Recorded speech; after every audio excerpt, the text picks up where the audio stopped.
Hello friends, এগিয়ে through 2.0 সকলকে স্বাগত। ফুড এসআইকে টার্গেট করে প্রতিদিনের মতো আজও আমরা ম্যাথের প্র্যাকটিস সেট নিয়ে চলে এসেছি। প্রতিদিন আমরা এটা দুপুর দুটোই ছাড়ি, আজ একটু লেট হচ্ছে, তার জন্য এক্সট্রিমলি সরি। তো এখানে আমরা কোনো কোশ্চেন কিন্তু বাদ দিই না, বেসিক কোশ্চেন থেকে শুরু করে অ্যাডভান্স লেভেলের সমস্ত টাইপের কোশ্চেন কিন্তু কভার করছি। টোটাল প্লেলিস্টটা আপনারা দেখে নেবেন, যেটা চ্যানেলের মধ্যেই পেয়ে যাবেন। আর এখানে 2 থেকে 3টি প্র্যাকটিস সেটের বুক অ্যানালিসিস করে কিন্তু কোশ্চেন নিয়ে আসছে, কারণ ডব্লিউবিসিসি দেখেছে কি টাইপের কোশ্চেন এসেছে, তাই কোনো রিস্ক কিন্তু আমরা নিচ্ছি না। তো শেষ মুহূর্তে সেরা প্রস্তুতি কিন্তু এই সেটের মাধ্যমে হতে চলেছে। কীভাবে আপনারা 50-এ ম্যাক্সিমাম নাম্বার অ্যাটেম্প করবেন এবং সেটা সময় বাঁচিয়ে সেটাকে কিন্তু টার্গেট করা হচ্ছে। তো চলুন শুরু করবো, আর কোনো টাইম ওয়েস্ট করবো না। শুরু করার পূর্বে বলবো, যদি আমাদের চ্যানেলকে নতুন হয়ে থাকেন চ্যানেলকে অবশ্যই সাবস্ক্রাইব করে রাখবেন, আর এই ভিডিওটা প্রথম থেকে শেষ পর্যন্ত দেখতে থাকুন। তো চলুন দেখে নেব ফার্স্ট কোশ্চেন কী বলছে।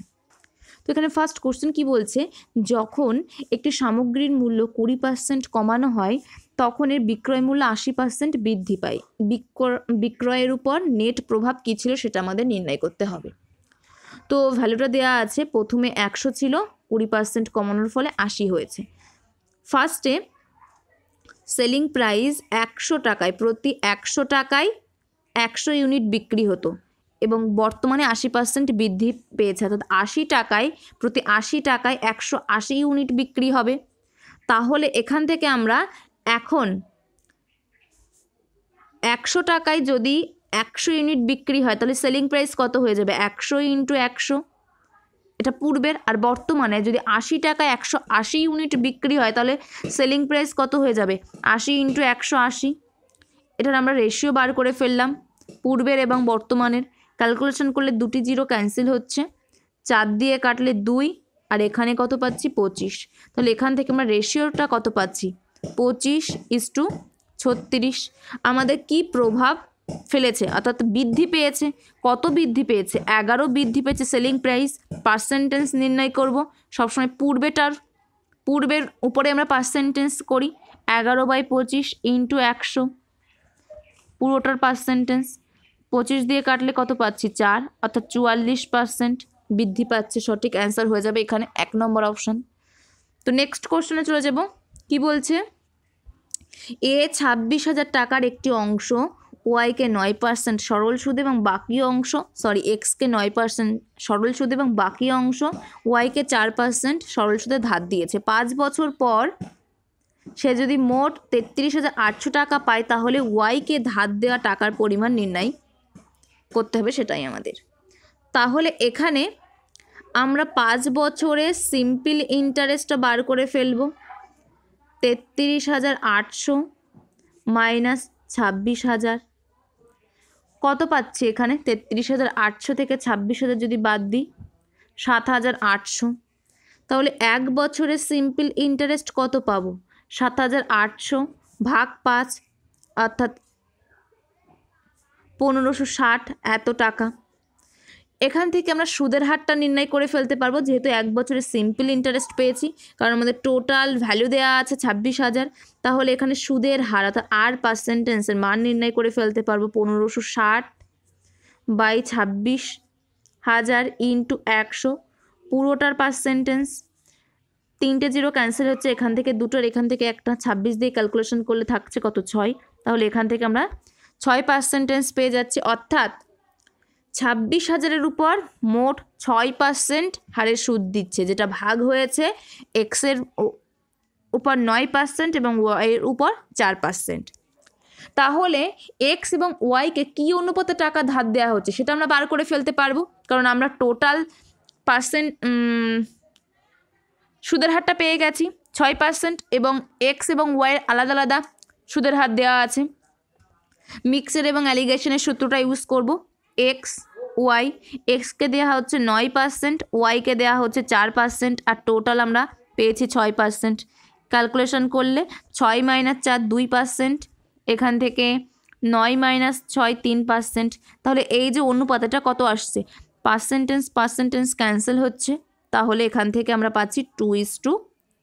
এই 2:3 অনুপাতে কিন্তু এক্স এবং ওয়াইয়ের মধ্যে এই টাকাটা ভাগ করা হয়েছে। তাহলে ওয়াইয়ের মানটা কত হবে, টোটাল এখানে আছে 5 ইউনিট, 5-এর মধ্যে 3 পাচ্ছে ওয়াই, 26,000-এ কত পাবে, ক্যালকুলেশন করলে এখানে 5 2 0 0, অর্থাৎ 156 ডবল 0 অর্থাৎ 15,600। 4 নম্বর অপশন রাইট অ্যান্সার হয়ে যাচ্ছে।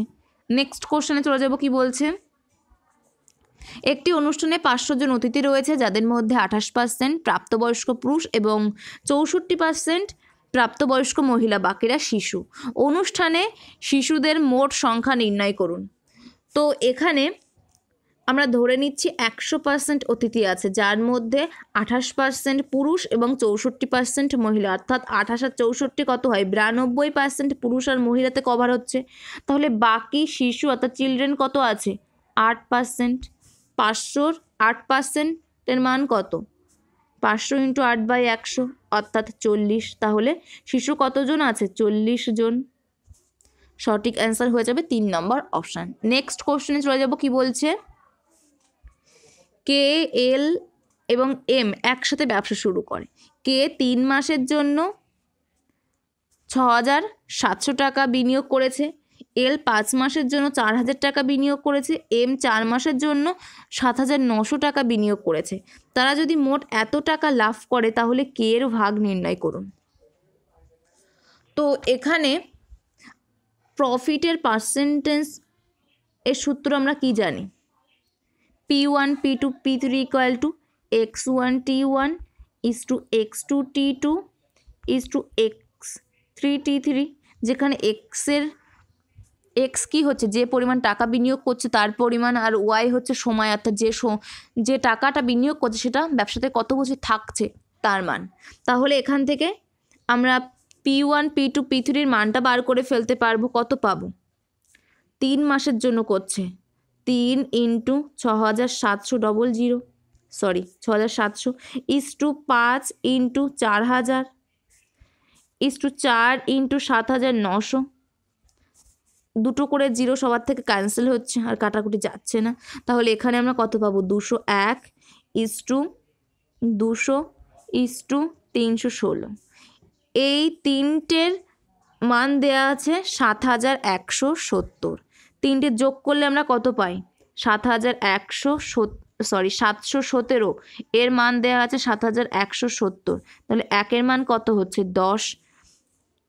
কে এর ভাগে কত টাকা পড়ছে, কে ফার্স্টে ছিল, অর্থাৎ 201-এর মান কত, তাহলে 201-এর মান কত হয়ে যাবে, 2010 এটা হয়ে যাবে। সঠিক অ্যান্সার তাহলে হয়ে যাচ্ছে এখানে 1 নম্বর অপশান। নেক্সট কোশ্চেনে চলে যাব। কি বলছে, একটি কলেজে ছেলে আর মেয়েদের সংখ্যার অনুপাত বলা আছে 7:8। ছেলে আর মেয়েদের সংখ্যার শতকরা হার যথাক্রমে 20% এবং 10% বৃদ্ধি হলে নতুন অনুপাত কত হবে, 7 ইউনিটের সাথে 20% বৃদ্ধি 120/100 ইজ টু 8-এর সাথে 10% বৃদ্ধি 8 ইউনিটের সাথে 110/100। 100 ক্যান্সেল হচ্ছে, একটি করে 0 ক্যান্সেল হচ্ছে, 4 দিয়ে কাটলে 2 3। তাহলে এখানে কত পাচ্ছি, 21 ইজ টু 22 অর্থাৎ 2 নম্বর অপশান এখানে রাইট অ্যান্সার হয়ে যাচ্ছে।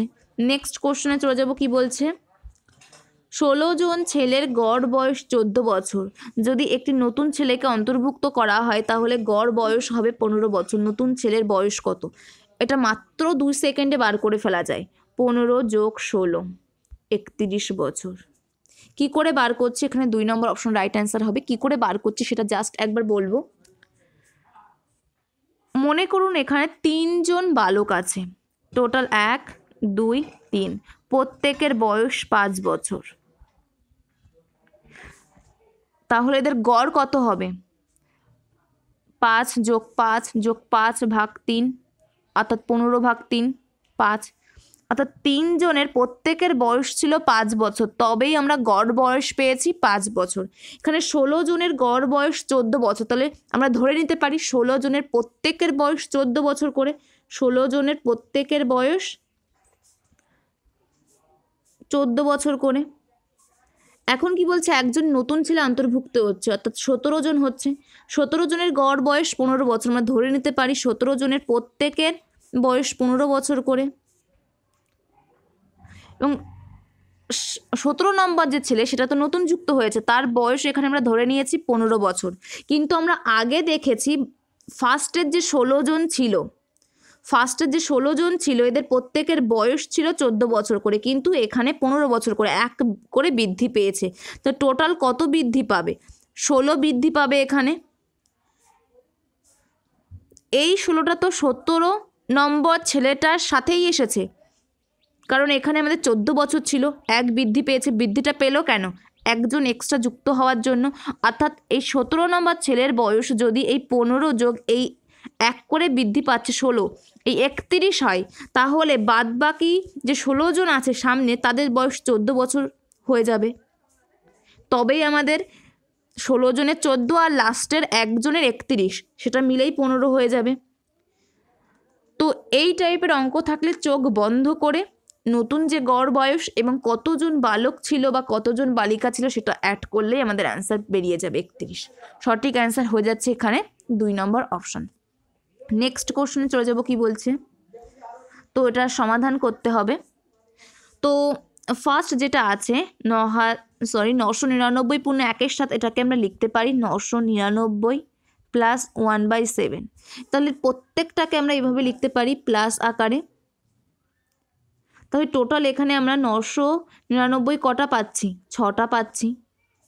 তাহলে 999 গুণ 6 প্লাস 1/7, এখান থেকে শুরু করে 6/7 পর্যন্ত আছে।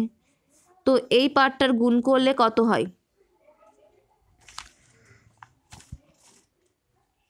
5994, এবং এই সাইডে লসাগু করলে 7 লসাগু হয়, উপরে 1 থেকে 6 পর্যন্ত যোগ করতে হবে। তো স্বাভাবিক সংখ্যা সূত্র ফেলবো, সমষ্টি n সংখ্যক স্বাভাবিক সংখ্যার সমষ্টি n into n plus 1/2। n এর মান কত? 6 ইন্টু n প্লাস 1 অর্থাৎ 7/2। ক্যালকুলেশন করলে কত হচ্ছে? 21। তাহলে এই পার্টটার মান কত হয়ে যাচ্ছে? 21, অর্থাৎ 21/7। তাহলে এখান থেকে আমরা কত পাচ্ছি? 5994 যোগ 3 অর্থাৎ 5997। এটাই আমাদের অ্যান্সার হচ্ছে 2 নম্বর অপশন আমাদের এখানে রাইট অ্যান্সার হয়ে যাচ্ছে। তো নেক্সট কোশ্চেনে চলে যাব, কি বলছে। একজন পুলিশ 200 মিটার দূরত্বে একজন চোরকে দেখে এবং তাকে তাড়া করতে শুরু করে। পুলিশ 9 কিমি/ঘন্টা বেগে দৌড়ায় এবং 7 কিমি/ঘন্টা বেগে দৌড়ায়। কতক্ষণ পর পুলিশ চোরটিকে ধরবে? এখানে সেম দিকে যাচ্ছে, তো এখানে আমাদের রিলেটিভ স্পিড অর্থাৎ আপেক্ষিক গতিবেগ কত হয়ে যাবে? 9 যোগ 7, সরি একটু ভুল বললাম, 9 মাইনাস 7, যেহেতু সেম দিকে যাচ্ছে অর্থাৎ 2 কিমি/ঘন্টা হয়ে যাবে। আমরা কি জানি? d = s × t। টোটাল দূরত্ব কত? 200 মিটার, এবং এটা আমাদের কি আছে? কিমি/আওয়ার। এখানে আমাদের মিটারে আছে, তাহলে এটাকে আমাদের মিটার/সেকেন্ডে করতে হবে। তাহলে মিটার/সেকেন্ডে করলে 5/18 দিয়ে গুণ করব, তবে আমাদের মিটার/সেকেন্ডে হবে ইন্টু টি। তাহলে এখান থেকে ক্যালকুলেশন করলে 100, এখান থেকে ক্যালকুলেশন করলে 20। তাহলে টি এর মান কত পাচ্ছি? 20 × 18, এত সেকেন্ড। কিন্তু আমাদের কোশ্চেনে চেয়েছে মিনিটে, তাহলে আমাদের 60 দিয়ে ভাগ করতে হবে, তবে আমাদের মিনিট আসবে। 60 দিয়ে ভাগ করলে আমাদের 0 0 ক্যান্সেল হচ্ছে, 2 দিয়ে কাটলে 3, 3 দিয়ে কাটলে কত হচ্ছে? 6। তাহলে সঠিক অ্যান্সার হয়ে যাচ্ছে 6 মিনিট। 1 নম্বর অপশন আমাদের রাইট অ্যান্সার হচ্ছে। তো নেক্সট কোশ্চেনে চলে যাব, কি বলছে। স্থির জোরে নৌকার গতিবেগ 14 কিমি/ঘন্টা এবং স্রোতের গতিবেগ 6 কিমি/ঘন্টা হলে স্রোতের অনুকূলে নৌকা 80 কিমি যেতে কত সময় লাগবে সেটা আমাদের নির্ণয় করতে হবে। অনুকূল মানে কি? ডাউন স্ট্রিম, অর্থাৎ এখানে আমাদের অনুকূলে তো ডাউন স্ট্রিমে স্রোতের গতিবেগ কত হয়ে যাবে? 14 যোগ 6 অর্থাৎ 20 কিমি/ঘন্টা, এত কিমি/আওয়ার। আমরা d = s × t এটা জানি। কত কিমি যাবে? 80 কিমি যাবে। s এর মান কত পেয়েছি? 20 কিমি/আওয়ার। t এর মান আমাদের বার করতে হবে, তাহলে এখানে সঠিক অ্যান্সার কত হয়ে যাচ্ছে? t = 4 ঘন্টা। 4 নম্বর অপশন আমাদের এখানে রাইট অ্যান্সার হচ্ছে। তো নেক্সট কোশ্চেনে চলে যাব, কি বলছে। গৌরাং 2 কেজি 280 গ্রাম আপেল ও 3 কেজি 375 গ্রাম কলা এবং 225 গ্রাম আঙুর এবং 5 কেজি 385 গ্রাম কমলা লেবু কিনেছে। গৌরাঙ্গের কেজিতে কেনা ফলের মোট ওজন নির্ণয় করুন। তো কেজিতে বার করতে হবে, গ্রামগুলোকে কেজিতে নিয়ে আসতে হবে। তাহলে এখানে কত আছে, 2 কেজি 280 গ্রাম। তাহলে এখান থেকে 2 কেজি গ্রামে আনতে গেলে আমাদের 1000 দিয়ে গুণ করতে হবে। তাহলে আমরা কত পাবো, 2 × 1000 অর্থাৎ 2000 গ্রাম প্লাস 280 গ্রাম অর্থাৎ 2280 গ্রাম পাবো। অর্থাৎ 2 কেজি 280 গ্রাম মানে 2280 গ্রাম। তাহলে 3 কেজি 375 গ্রাম মানে 3375 গ্রাম। 225 গ্রাম এটা গ্রামেই আছে। 5 কেজি 385 গ্রাম মানে 5 কেজি 385 গ্রাম মানে 5385 গ্রাম। আর এখানে আমরা এটা পেয়েছি 2280 গ্রাম। তাহলে এটা যদি আমরা যোগ করি কত পাবো, 5 হাতে 1 6 2 1 1 অর্থাৎ 11265 গ্রাম। এটাকে কেজিতে আনতে হবে, মানে 1000 দিয়ে ভাগ করতে হবে। 1000 দিয়ে ভাগ করা মানে 3টের আগে পয়েন্ট, অর্থাৎ 11.265 কেজি। সঠিক অ্যান্সার আমাদের এখানে হয়ে যাচ্ছে 1 নম্বর অপশান। তো এই হচ্ছে আজকের আমাদের কোশ্চেন, যেগুলো নিয়ে আমরা আলোচনা করলাম। তো এর আগে 13টি ভিডিও বানিয়ে দিয়েছি, যারা দেখেননি অবশ্যই দেখে নিন। প্রত্যেকটা প্লেলিস্টের মধ্যে পেয়ে যাবেন, প্লেলিস্ট করা আছে। তো আশা করছি যেগুলো করাচ্ছি এখানে প্রত্যেকটা কোশ্চেন কিন্তু ইম্পর্টেন্ট এবং এই টাইপেরই কোশ্চেন আসবে এবং স্ট্যান্ডার্ড কোশ্চেন। তো সমস্ত ভিডিওগুলো আপনারা দেখুন, এখান থেকে কিন্তু কমন চলে আসবে বেশিরভাগ কোশ্চেন। বলতে পারেন প্রায় 45+ কমন পাবেন এখান থেকে, কি তারও বেশি পেয়ে যেতে পারেন। তো এখানেই শেষ করব ভিডিওটা। তো যদি ভিডিওটা ভালো লেগে থাকে অবশ্যই একটু লাইক করে দিন, বন্ধুদের মধ্যে একটু শেয়ার করে দিন। আর নেক্সট ভিডিওতে আমাদের আবার দেখা হচ্ছে। Thank you, good bye.